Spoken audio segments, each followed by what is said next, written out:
अजित पवारांच्या पार्थिवावर अंत्यसंस्कार केल्यानंतर अखेरचा निरोप देऊन सगळ्या महिला ज्या आहेत त्या आता बाहेर पडत आहेत. अतिशय जड अंतकरणाने या महिला बाहेर पडतात. काय सांगाल?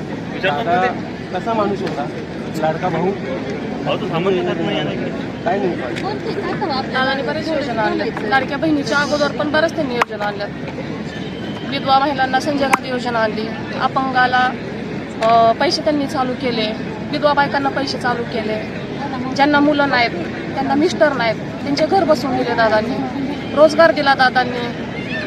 जिथं काय नव्हतं तिथं प्रत्येकाला स्वतःचा धंदा करण्याची संधी दिली दादांनी. टेक्स्टाईल पार्क त्यांनी उभा केलं. सगळ्या तिथं करोड 3-4 हजार करोडनी महिला काम करतात टेक्स्टाईल पार्कमध्ये. आता बारामतीचा विकास इतका दादांनी घडवला ना, ते आजकालचा नेता कुणीच घडवू शकणार नाही दादा, किंवा बारामतीमध्ये कोण येणार पण नाही तसा. इतका दादांनी विकास केलाय ना. आमच्या दादाजी गेल्या ते आम्हाला विश्वासच बसत नाही की आमचा दादा नाहीये म्हणून. इथं काल ज्यावेळेस ही घटना तुम्हाला समजली त्यावेळेस काय वाटलं, विश्वास बसला? ज्यावेळेस आम्हाला कंपनीमध्ये समजलं की विमान खाली पडलं त्याच्यात दादा होते, आम्हाला विश्वास बसत नव्हता. आम्ही शेवटी विमानतळावरती गेलो बघायला. तिथं तर सांगितलं की दादाच आहेत त्याच्यामध्ये म्हणून. नंतर ॲम्ब्युलन्स सगळे त्यांनी बोलवले तिथं आणि म्हणले की दादाच आहे म्हणून. आमचा अजून विश्वास बसतच नव्हता. आम्ही रात्री 9 वाजेपर्यंत तिथं होतो. 9च्या नंतर परत सांगितलं की दादा उद्या सकाळी इथं आणणार आहेत म्हणून. त्याच्यामुळे आम्ही सकाळी पण 9 वाजल्यापासून इथंच आहे. अजून पण आमचा विश्वास बसतच नव्हता की असं झालंय म्हणून. पण आम्ही बारामतीला असं दादांच्या विरोधात सोडणार नाही. त्यांच्या मुलांना आम्ही त्यांना पुढे आणणार आहे. बारामतीचा आता ज्या पद्धतीने विकास सुरू होता, दादाने कुणाचं वाईट केलं, दादाने नाही, आम्ही बारामतीचा विकास नाही थांबू देणार. आम्ही बारामतीचा विकास थांबू देणारच नाहीये. जय दादा, पार्थ दादा दोघे जण आहेत, सुमित्रा वहिनी आहेत, बरेचदा आमच्या संघ, आम्ही त्यांच्या संघ राहणार आहे. आम्ही बारामतीचा विकास थांबू देणार नाही. जे दादांचं स्वप्न होतं ना ते आम्ही त्यांना पूर्ण करायला मदत करणार आहे आणि हमेशा आम्ही त्यांच्या पाठीशी राहणार आहे. आता करोडे लाखोनी लोक इथं होते ना, तसेच आम्ही पार्थ दादा आणि विजय दादाच्या पाठीमागे अशीच आम्ही खंबरपणे उभा राहणार. कारण आमचा बारामतीचा भागच हरपलाय आता. त्याच्यामुळे आम्ही त्यांना कधी एकटं सोडणार नाहीये. हो, बरेच वेळा आले. क्योंकि दादा आहेत ना सारखे टेक्स्टाईल पार्कमध्ये असायचे. लेडीजचं कुठलं काय असलं ना की ते दादा आणि बहिणीसारखे पार्कमध्ये असायचे. दादांना सांगितलं असं असं महिलांचा तिथं काय कार्यक्रम आहे, दादांनी सगळं सोडायचं आणि त्यांच्यासाठी यायचं. टेक्स्टाईल पार्कमध्ये दादांनी महिलांना वेळ भेटत नाही दवाखान्यात जायला म्हणून दादांनी तिथं त्यांना मेडिकल केलं.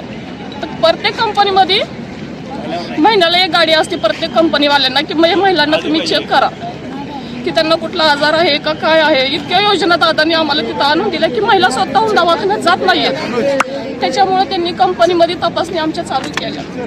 टेक्स्टाईल पार्कमध्ये ना प्रत्येकाला त्यांनी रोजगार दिले. आज टेक्स्टाईल पार्कमध्ये काम करताना प्रत्येक बाई आपल्या पायावरती उभी आहे. पण उपाशी कोणी सुद्धा ठेवलं नाही दादांनी, कधीच नाही ठेवलं कोणाला.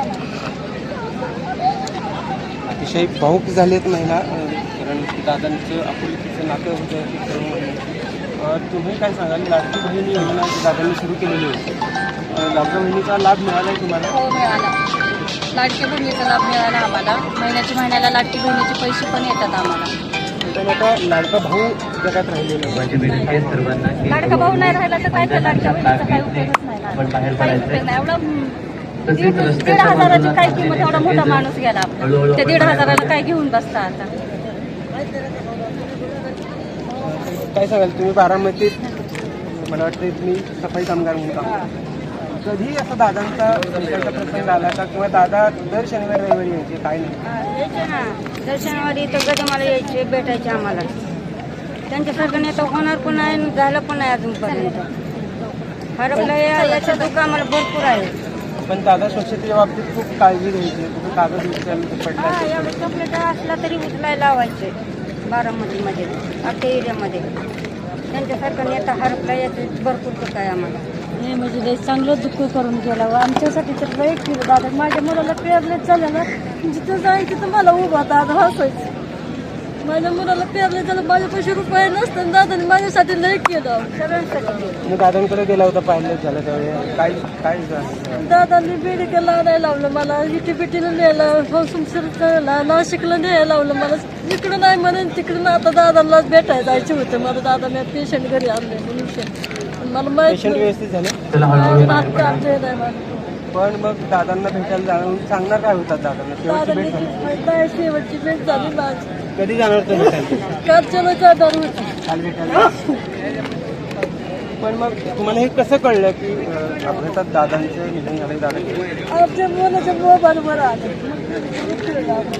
काय वाटलं तुम्हाला की दादा गेले? नसून काय म्हणजे असं वाटलं म्हणून काहीच वाटणार असं होईल म्हणून विषयाने असं वाटलं विश्वास नव्हता आमचा वॉचवरनं समजलं आणि ते जॅकेटवरनं समजलं हे अजितदादाच आहे त्याच्यावरून आमचा विश्वास नव्हता नव्हतं पण बारामती एवढी टाकटीक स्वच्छ ठेवली दादांचं कटाक्ष असायचा की बारामती स्वच्छ राहिली तुम्ही सफाई कामगार म्हणून काम करताना कधी दादांशी तुमचा थेट संवाद झाला किंवा दादा बोलले तुमच्याशी किंवा काय मध्ये बोलत असणार सुनेत ताई आम्ही बोलणार कारण कधी मला असलं ना त्यावेळी आमच्याशी बोलायचे त्यांच्याबरोबर आमच्या आपुलकीचा संवाद दादा साधायचे किंवा नाही झाला पण फोटो ते निघालेत आमचे तसे चांगले होते याचं दुःख आम्हाला भरपूर आहे त्यांचं काय पण आता होणार नाहीत त्याचे दुःख भरपूर आहे सगळ्यांना आहे आज तुम्ही अंत्यविधीला आलाय नेमकं अंत्यविधीला पण आलोय आणि कामासाठी पण आलोय साफसफाई आम्हाला करावीच लागणार आहे दादांनी जे आदर्श घालून दिलाय त्याच्यासाठी तुम्ही तुमच्या कर्तव्यावर केला कर्तव्यासाठी आलोय आणि निधीसाठी पण आलोय आपण सगळे गोष्टी केल्यानंतर आम्हाला साफसफाई करावीच लागणार त्यामुळे महिलांच्या बोलक्या प्रतिक्रिया आपला लाडका भाऊ हरवल्याचं दुःख त्यांच्या मनात नक्की आहे पण दुसरीकडं अजितदादांचा जो जिव्हाळा होता बारामतीकरांविषयी प्रेम होतं ते कुठंतरी आता लोकांच्या मनातून जाणवते डोळ्यात अश्रू तळत आहेत बारामतीकरांच्या विशेषतः महिलांच्या कारण महिलांचा लाडका भाऊ जो आहे तो या निमित्तानं हरवण्याचं पाहायला मिळतं त्याचे समी वसंत मोरे मुंबई तक बारामती.